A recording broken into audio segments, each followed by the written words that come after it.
कि यहां से गूंजता हुआ प्रधानमंत्री निवास तक जाए, वोट चोर, वोट चोर, वोट चोर। ये वोट क्या है, इसकी कीमत क्या है हमारे जीवन में, इसको समझना बहुत जरूरी है। बहुत समय पहले जब आजादी की लड़ाई शुरू हो रही थी और नेहरू जी जगह जगह जाते थे लोगों से मिलने के लिए, तो एक नारा गूंजता था। जब वो पहुंचते थे तो देश की जनता भारत माता की जय जयकार करती थी। उस समय नेहरू जी ने इस बात का उल्लेख किया कि भारत माता क्या है। उन्होंने कहा कि भारत की प्राकृतिक संपत्ति, भारत की नदियां, भारत के पहाड़, भारत के खेत तो भारत माता है ही, लेकिन भारत की जनता, भारत का एक एक बेटा, एक एक बेटी, जो इस धरती का पुत्र है, जो इस धरती की पुत्री है, वे सब भारत माता के अंश हैं। वे सब एक तरह से भारत माता ही हैं। और इसी सोच, इसी भावना ने हमारे संविधान को बनाया। इसी भावना ने आप सबको एक एक वोट दिया, जिससे आपका सबसे बड़ा अधिकार सरकार को चुनने का, सरकार को गिराने का आपको मिले। इसी सोच ने, इसी भावना ने इस तरह की संस्थाएं बनाई कि लोकतंत्र को मजबूत रखें। कैसी संस्थाएं थी ये? न्यायपालिका, मीडिया, संसद, ये राजनीतिक दल जिसका हम भाग हैं, विपक्षी दल, सत्ता पक्ष के जो नेता हैं वो, चुनाव आयोग, ये सब जनता के हित की रक्षा के लिए बनाए गए। इसीलिए जब आज हम देखते हैं कि इन सब संस्थाओं को कुचला जा रहा है, तो एक एक भारतवासी को उठना चाहिए, जागना चाहिए और ये समझना चाहिए कि जो वार हो रहा है वो सिर्फ इन संस्थाओं पर नहीं, लेकिन हम सब पर, आप सब पर, एक एक देश के पुत्र पर, एक एक देश की पुत्री पर वार हो रहा है। और इसे समझना बहुत ज्यादा जरूरी है। आज न्यायपालिका दबाव में है। सारी मीडिया, मेरे भाई बहन मीडिया के जो यहां खड़े हैं, बेचारे मजबूर हैं। सारी मीडिया या अडानी जी की है या अंबानी जी की है। आज परिस्थितियां ये है कि पिछले आम चुनाव में मुख्यमंत्रियों को जेल में डाला गया, कांग्रेस पार्टी का बैंक अकाउंट बंद कर दिया गया, भ्रष्टाचार के नाम पे तरह तरह के इल्जाम लगाए गए जिसका कोई प्रमाण नहीं है। ईडी भेजी, इनकम टैक्स भेजा, सीबीआई भेजी, और जैसे जैसे जिनका दिल कमजोर था, जो सह नहीं पाए, वो इसकी उनकी पार्टी में शामिल हो गए, वैसे वैसे इनकी वॉशिंग मशीन उनको धोकर उनको पाक बनाती रही। आज संसद को देखिए, संसद को देखिए, मुश्किल से एक सत्र में एक दो बहस होती हैं। और जब हमने कहा, राहुल जी ने मुद्दा उठाया, खड़गे जी ने मुद्दा उठाया कि हमें बहस करनी है चुनाव पे, एसआईआर पे, जिस तरह से वोट चोरी हो रही है उस पे, तो घबरा गए, मानी नहीं बात। अंत में जाकर कैसे माने कि हम वंदे मातरम पर भी चर्चा करेंगे। तो हम संसद में ये बहस करते रहे कि राष्ट्रगीत किसका है, राष्ट्रगीत कैसे बना, राष्ट्रगीत क्यों बना, और जो बड़ी बड़ी समस्याएं हैं जिससे आप जूझ रहे हो, बेरोजगारी, महंगाई, पेपर लीक, उसके बारे में चर्चा करने की हिम्मत नहीं है। हिम्मत क्यों नहीं है? क्योंकि अगर इनको एक असली चुनाव लड़ना पड़े, मैं चुनौती देती हूं, एक सही चुनाव लड़ लें, बैलेट पे लड़ लें, तो ये खुद जानते हैं कि कभी नहीं जीत पाएंगे। आज आपको मायूस होने की जरूरत नहीं है कि बिहार का चुनाव हार गए, क्योंकि पूरा देश देख रहा है कि ये चोरी से जीतते हैं। राहुल जी ने प्रेस कॉन्फ्रेंस की, पहले हरियाणा की बात बताई, महाराष्ट्र की बात बताई, कर्नाटक की बात बताई, बिहार में एसआईआर करके 65 लाख वोट काट दिए गए।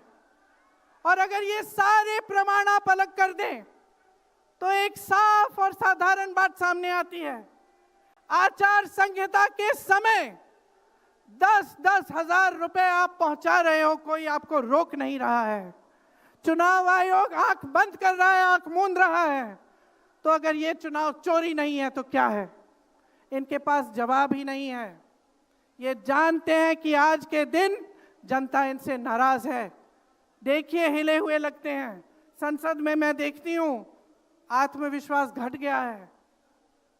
आंखों में आंख मिलाकर नहीं देख पाते, सामने से गुजरते हैं तो यूं आंख झुका देते हैं। आत्मविश्वास कम हो गया है, घट गया है। अपने आप में विश्वास घट गया है, क्योंकि जनता का विश्वास भाजपा से, इनकी सरकार से, प्रधानमंत्री मोदी जी से, अमित शाह जी से सबसे हट चुका है।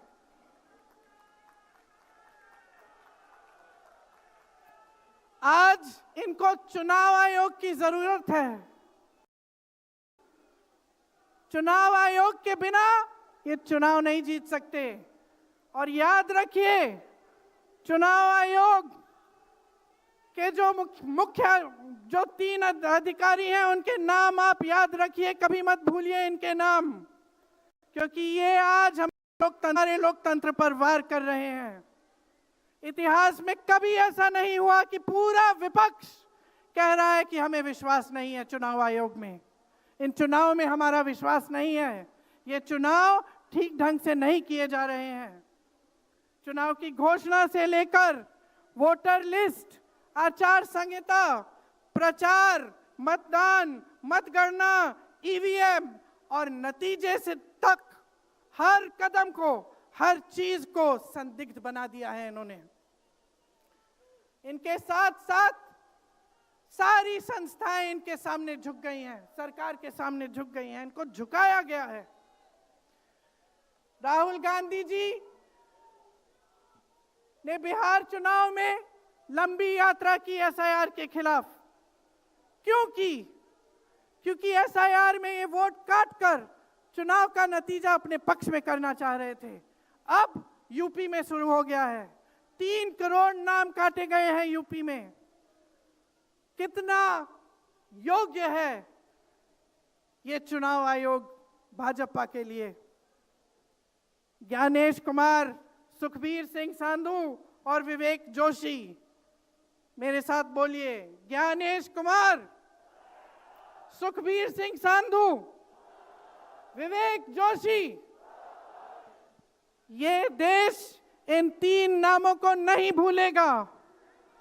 ये चाहे कितने भी बड़े बड़े, ये कितने भी इंतजाम कर लें इन लोगों को बचाने के लिए, एक दिन इन्हें इस देश को जवाब देना पड़ेगा कि किस तरह से इन्होंने हमारे वोटों का अधिकार हमसे छीनने की कोशिश की, किस तरह से इन्होंने साजिश रची। हर मोर्चे पर यह सरकार विफल है, हर मोर्चे पर। आज डॉलर 90 रुपए का हो गया है। जब 60 रुपए का हुआ था तो कौन रो रहा था सड़कों पे? कौन रो रहा था सड़कों पे? नरेंद्र मोदी जी बार बार कहे जा रहे थे।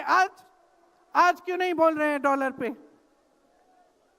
निर्यात लगातार घट रहा है, आयात महंगा हो रहा है, विदेश नीति फेल हो गई है इनकी। हाथ पकड़ के चलते हैं ट्रंप जी के साथ, बड़े बड़े राष्ट्रपतियों के साथ, लेकिन जब समय आता है तो देश के साथ कोई खड़ा नहीं होता। यह है इनकी विदेश नीति। और इनकी नीति कि देश की सारी संपत्ति अपने दो चेलों को, अडानी जी और अंबानी जी को पकड़ा देते हैं। यहां देश का नौजवान महंगाई से जूझ रहा है, बेरोजगारी से जूझ रहा है, पेपर देता है, लीक हो जाता है, कोई उसकी सहायता नहीं है, नशे की तरफ जा रहा है, बैटिंग ऐप में पूरे दिन बिताता है। और बैटिंग ऐप चलाया कहां से जा रहा है? कहां से चलाया जा रहा है? सूत्रों के मुताबिक प्रधानमंत्री के ऑफिस में ही एक शख्स ने बैटिंग ऐप के साथ में घोटाले किए हैं। इसकी चर्चा होती है क्या सदन में? क्यों नहीं होती? आपकी बेरोजगारी की चर्चा होती है, महंगाई की चर्चा होती है, मेरी बहनें यहां खड़ी हैं, आपकी सुरक्षा की चर्चा होती है? ना सदन में होगी, ना बड़ी बड़ी रैलियों में करेंगे ये लोग, ना आपके पास आकर आपसे बात करेंगे, आपके हालचाल पूछेंगे, आपसे पूछेंगे कि किस संघर्ष से आप गुजर रहे हो, कैसे जी रहे हो। क्योंकि हिम्मत नहीं रही, इनकी हिम्मत नहीं रही। जो था, जो बना था, जो 75 सालों से सबने संघर्ष करके बनाया था, वो सब तमाम बिगाड़ रखा है। तो मैं यहां लंबी बात नहीं करना चाहती, आपसे सिर्फ ये कहना चाहती हूं कि आपका ध्यान भटकाने के लिए रोज रोज ये कोई नया मुद्दा निकालते हैं। आप खुद देख रहे हैं, आप अपना ध्यान केंद्रित करिए। ये वोट का अधिकार आपका सबसे बड़ा अधिकार है। इन्होंने सब कुछ खत्म कर दिया है, लेकिन सच्चाई आप देख रहे हैं, सच्चाई आप आज समझने लगे हैं। और वो सच्चाई आपकी सच्चाई है, आप जीते हैं उसे। ये आपका अधिकार है जो आस्ते आस्ते आपसे लिया जा रहा है। हमारी एक लंबी लड़ाई है, भारत माता की आत्मा की रक्षा की लड़ाई है। राहुल जी 8000 किलोमीटर की यात्रा करके आए हैं, देश भर में पहले पैदल चले, फिर यात्रा की इन्होंने किस लिए? न्याय के लिए, देश की एकता के लिए। हमारे अध्यक्ष जी खड़गे जी, इस उम्र में मैंने देखा है 47 डिग्री की गर्मी में हेलीकॉप्टर से उतरते हुए ऐसे बड़े बड़े मंचों में पसीने से लथपथ, लेकिन झुकते नहीं हैं, हटते नहीं हैं, चलते रहते हैं। ये है हमारी कांग्रेस की शक्ति। ये वही शक्ति है जिसने स्वतंत्रता संग्राम में हमें आजादी दिलाई। ये वही शक्ति है जो सच्चाई से पीछे कभी नहीं हटेगी। ये वही शक्ति है जो आप सबको यहाँ लाई है, आज आपको ये संघर्ष की शक्ति दी है कि इस माहौल में इस समय आप खड़े रहे अपनी पार्टी के साथ। ये देश की महान जनता है और हम अपना दायित्व समझते हैं, अपना धर्म समझते हैं कि हम आपके वोट की रक्षा करें, संविधान की रक्षा करें और आपके अधिकारों को मजबूत करें। इसलिए आज हम यहाँ आपके सामने आए हैं ये कहने के लिए कि हम लड़ते रहेंगे, हम कभी नहीं झुकेंगे, हम कभी नहीं रुकेंगे। धन्यवाद। जय हिंद। बहुत